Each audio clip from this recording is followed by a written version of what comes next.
Hello and welcome back to another episode of Skids and Donuts, where today we're going to be playing around with jets for the carburetor.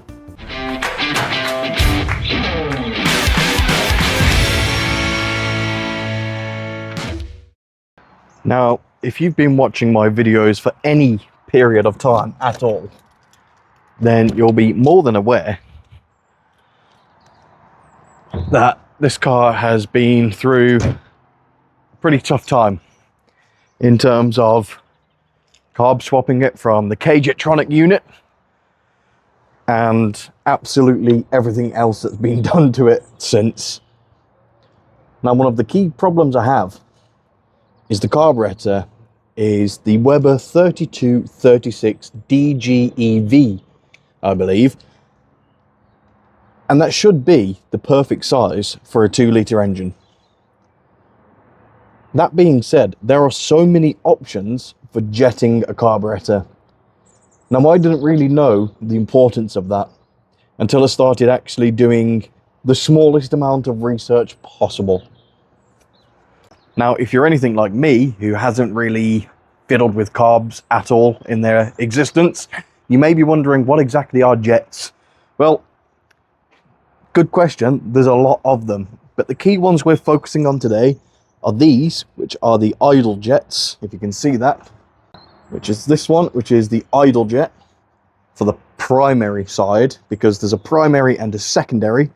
We only care about the primary. And then we've got the pump jet, the accelerator pump jet, which is this thing. And if you look carefully on this, it only has one nozzle that's open and the other one is closed.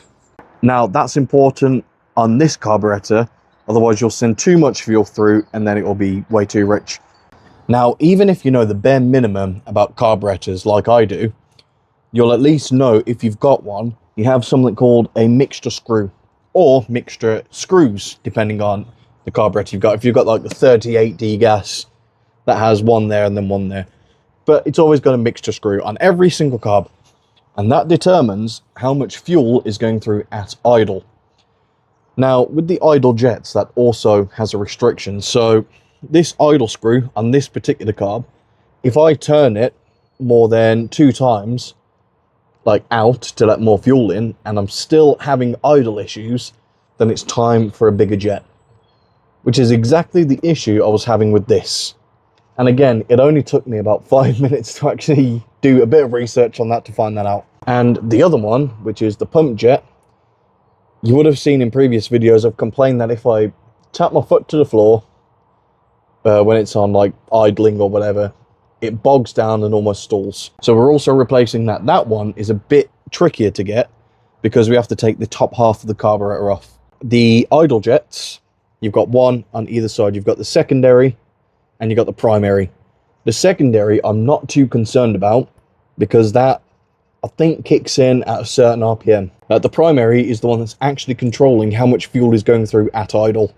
So that's the one we need to replace. So first things first, we'll split the carb in half because that should make it a bit easier to get to the idle jets too. But we need to do that in order to replace the pump jets, which control how much we can send it, you know. So off with the filter. Right, first things first, if for whatever reason you're following this at home and you're doing it yourself, you're better off taking the carburetor off the car. I'm lazy, so I'm not doing that. What you don't want to do is risk dropping a bolt through your engine, and then if you're anything like me, you'll forget that it's actually bloody there. And then you'll start your engine, then you'll bend all your valves. And nobody wants that. So take it off the car. I'm hoping I'm not going to drop anything down it, to be completely honest with you.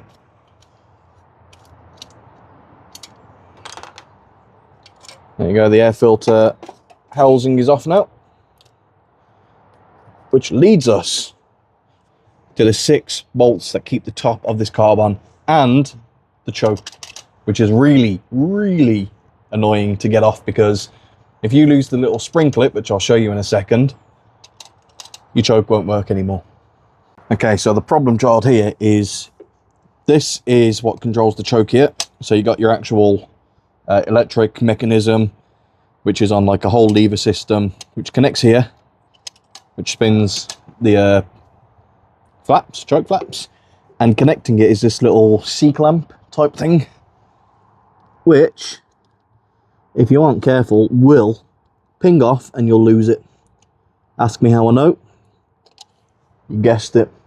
I already pinged it off and lost it once. And you learn pretty quickly from that. Come on. Oh, there we go. Very, very carefully get it off. There we go. Keep this somewhere safe. Can you see that? That's the little spring clip. If you lose that, you can keep the lever on the choke, but it will likely fall off and you'll have a very, very bad time. So I'm going to put that on top of a Phillips head. And still, again, knowing me, I'll probably drop it and lose it. You should disconnect your fuel lines and everything. I'm not going to because I'm lazy. Just be careful not to have anything that causes sparks here, so don't use an impact or anything. You know, it's petrol, straight petrol. So don't do that, because you'll blow up. Nobody wants that.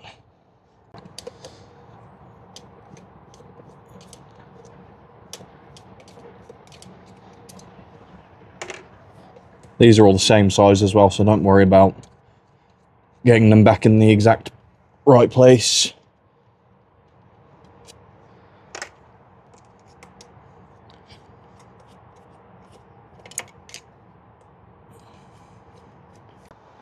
Which, if we've done everything right, should come off. There we go. There's the float, which is plastic. Excellent. And here is the pump jet. Right, let's have a closer look at all of it.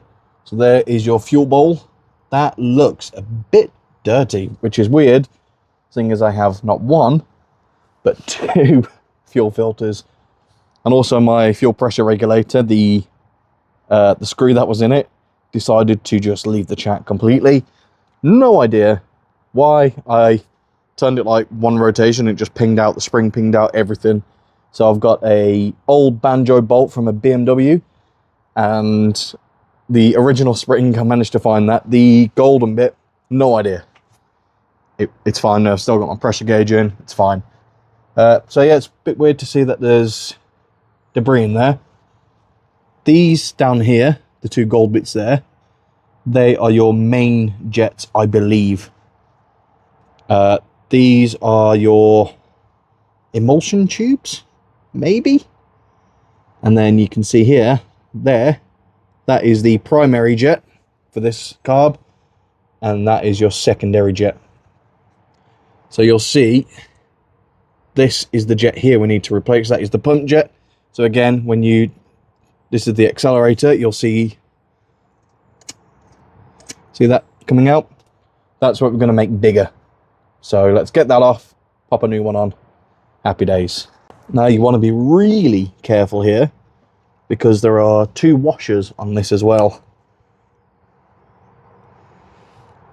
And if you drop one of those washers into your engine, same as before, game over. So carefully. Oh, see, there's a washer on the bottom. That's what you want to be careful of. So here we are then. This is the original one on the car. It was a size 50, and I've just put on the 55. And again, if you look there, it's only got one hole where fuel comes out. I believe on the 38 degas or whatever, the 38, both of these are open, as they both open. But because this is a progressive carburetor, so only one side opens first, and then as you get to like 50% throttle, then the other side slowly opens. It's supposed to smoothen out the power delivery, but we need more power. So we've got 55. It might be enough, it might not, we don't know. So we'll put the old one there. This was 20 quid. Just for the jet, not the screw or anything, or the washers, just for the jet. So hopefully, Make sure the new washers are on there as well. Yep, they are. Perfect. Hopefully that will actually make a significant difference. Otherwise, we're going to need to spend another 20 quid and get a... Oh, no, okay. Yeah, we'll have to spend another 20 quid and get a even bigger one. Like the size 60. I don't know what the numbers represent. I just know bigger means more juice going through. So, I don't know if I can sell the old one or not. That would be good. There's also a bunch of stuff on float levels. I don't know enough about that. I'm using E5 fuel, you know, the premium stuff. So it's E5, so it's not as heavy. So it's not as lightweight as E10. So the floats shouldn't be too much of an issue. As long as we get everything back in there nice. Is that on? It doesn't feel like it's on. It's not. Something's stuck. I don't know what. And he's messed it up already. Congratulations. Is it that? Are you causing the issue? Yep, that's on. Okay, we'll leave that. Put the screws back in, not there. They go there.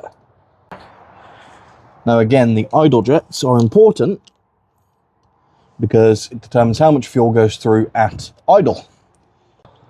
Which I'm guessing from the comments I already get, you already know. Because the comments have helped me out a lot. There we go, there's the primary jet. Let's bring that over. So in there at the minute is a 60. And I'm going up to 65. So this carburetor is good for, I think, 1.6 litres up to 2 litres. So the jetting I've got most likely has, one's a bit way looser. Should be fine. So the jets I have are probably for like a 1.6 or like a 1.8 they might be good for. I don't really know. It might be. That is the easiest jet to replace. So you've got one here and then you've got one on the other side here. That is the secondary idle jet. I don't know what RPM they go to, like when they kick in. But surely it will be once the second butterfly valve opens. But I could be talking absolute bloody waffle. Nip that up, not too tight. And now we've got the very, very tedious and scary part of getting this little C-clamp back on. Not lose it. I'm not feeling good about this. And if it does fall, it's not for the video because I like to use this car. And if I lose this, I'm going to have to wait like a week for a new one to get delivered. Hopefully. Nope. No. I need to hold that whilst pressing down. I've got my finger over it, my thumb, to hopefully stop it pinging off. Come on. Down you go. Is that on? Almost, I think. Yes! I hate that bit. I hate it so much. Right. I'm going to be brave. I'm going to put the air filter cover back on. I'm gonna tempt fate and see if fate responds and calls me an idiot. It's,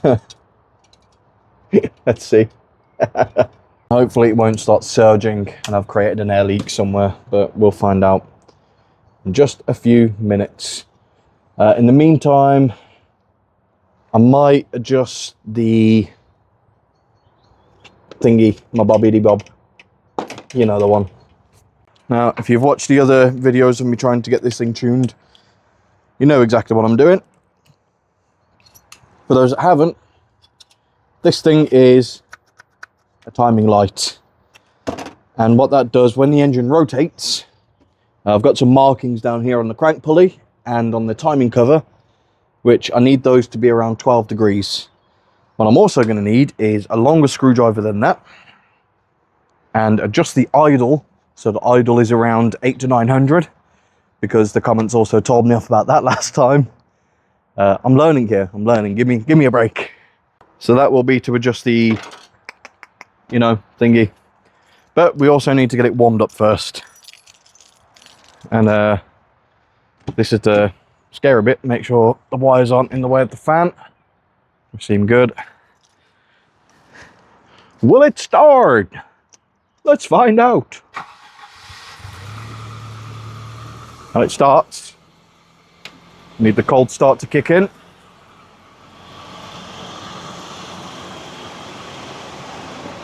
You know, not cold start, I forget what it's called, but it's not cold start. You know, the fast idle, there we go. We'll also look out the back, see if there's any black smoke. Nope. Condensation.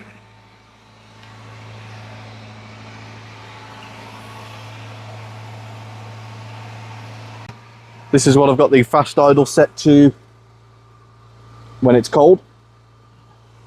Could be a little bit higher, but we'll see. Grip the throttle.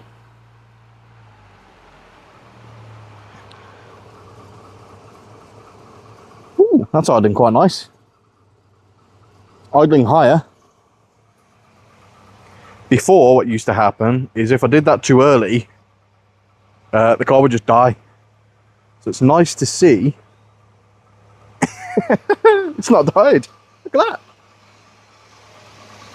So we still need to let it warm up.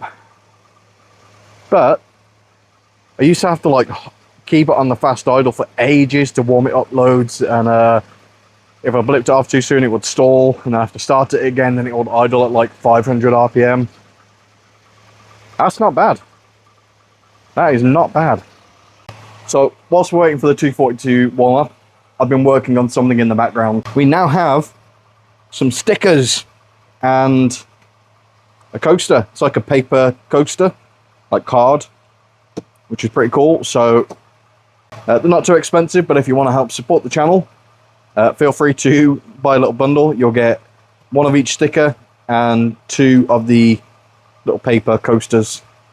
So I'm going to stick this on the rig. We've still got the original owner in the back. So yeah, these are the holographic ones, and then there's the white ones that'll come with it as well. I think that might look good about there. Oh yeah. That looks proper. I love it. So if you want one, well, a little set, then check out the little Etsy shop down below. I'm also selling the cup holders and the little velo holders, in case you're interested. They're just, you know, snap on and off like that. So if you do want one of those, I make them right there. Anyway, I think she's pretty warm now. I'm going to play with the idle, get the idle down, and then we will play with the timing.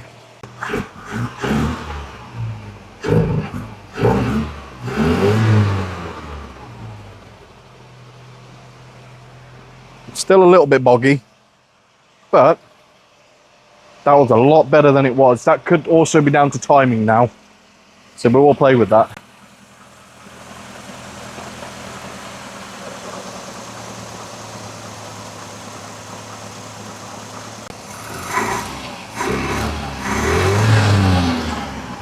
Wow, that feels way more responsive. Let's check out the idle. Still too high. I don't want you lot telling me off again. There we go, we are looking around 900. I'll go a little bit lower. So I know some of you say 750, some have said 800, some have said 900. And I think now I mess with the fuel. Oh.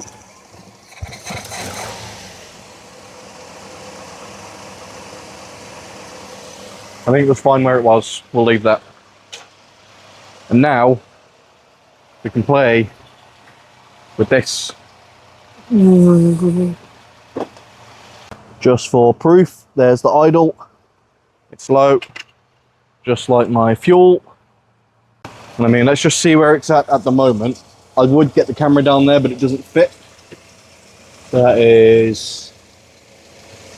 That's 10, 15, 20.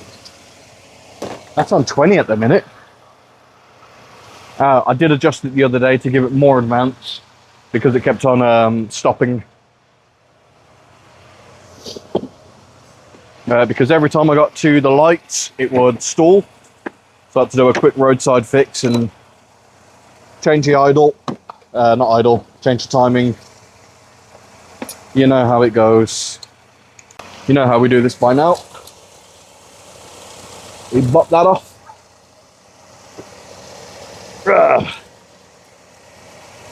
So hopefully, now,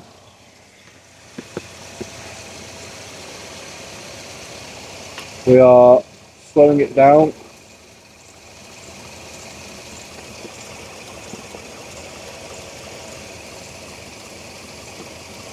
That's about 12 there.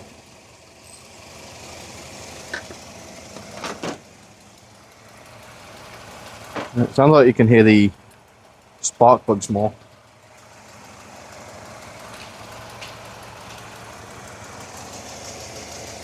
Yeah.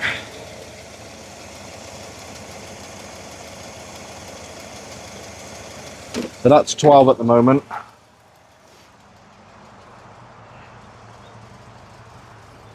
And it's brought the idle down, so I think now we need to increase the idle. Should we blip there? Whoa. Okay.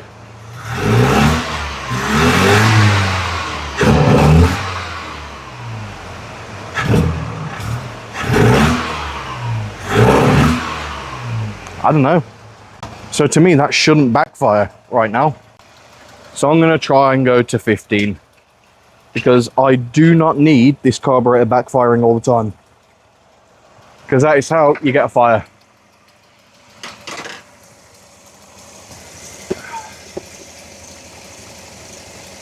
Oh. So I'll adjust it a tiny bit. Okay.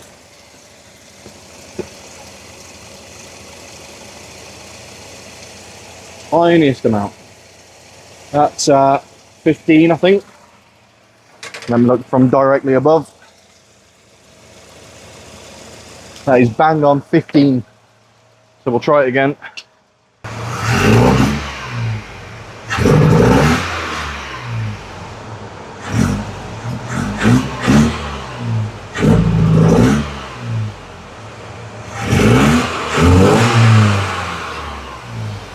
So without doing anything with the actual idle, that's just under 1k RPM now. Oh, it's dropping down. Dropping down a lot. That looks around 850. Is that normal? I'll give it a tickle more air, just in case, because we don't need this stalling out. Actually, oh dear. I need that.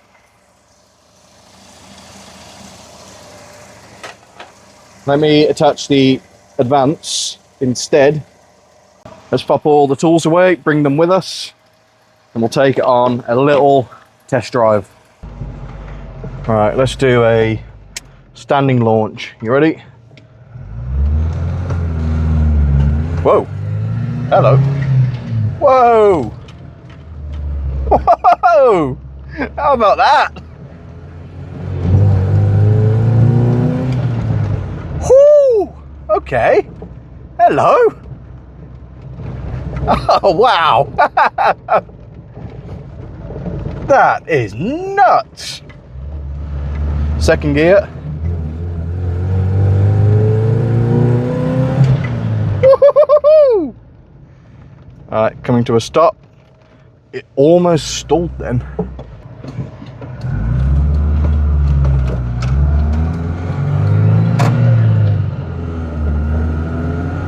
Ready, set.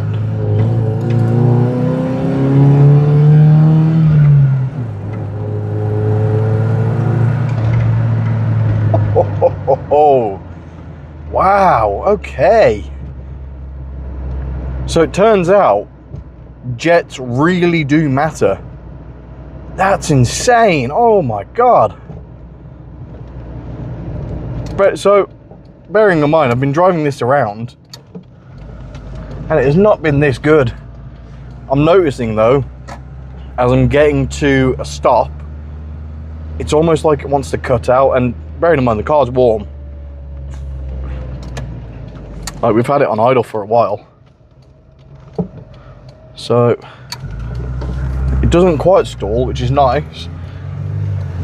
But it goes down to like 600 RPM maybe 500.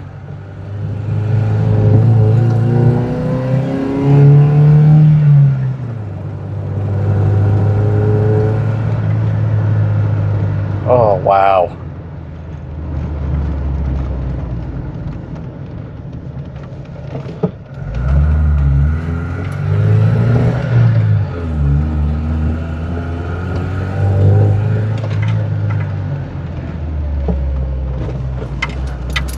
I've noticed it as well.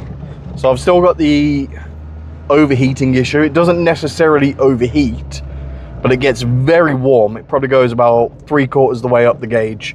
So not into red, but just a bit under red, especially if I'm just driving in a straight line. But I've noticed it stayed just above midway, which is nice. It's not quite there yet, not 100% there. Let's do a full stop. So I'm idling at 1,000 at the minute. Should we see if we can get a skid going? Nope. Not quite. It's not responsive enough, I don't think. I think if I went to a 60 on the pump jet, that should be significantly better. Oh, we stalled. Oh, we almost stalled then. Why was that? I don't know. Maybe it was the steering? Oh, yeah. I can live with that, that's fine. Wow. Now, I'll be completely honest. I was not too hopeful going into this. I didn't think it would make that much of an impact, going just one jet size up on both. The idle is still sketchy, but it's significantly better than what it was, which says a lot about how it used to be. The pump jet, I think, is the biggest difference here. I mean, you could hear it yourself. That was nuts. That is so much better. Wow. So I'm close to 1,000 subs. Please do subscribe. It's free and it helps this channel out. Buy yourself a little sticker pack if you want one. And I'll see you again in the next video. But do stay tuned for the next video, because now I've done a few hundred miles in this car, I want to go under it and just do a full inspection, see what possibly has come loose, see what isn't. Essentially, a big inspection on this giant metal Swedish beast. Anyway, I'll catch you again in the next video.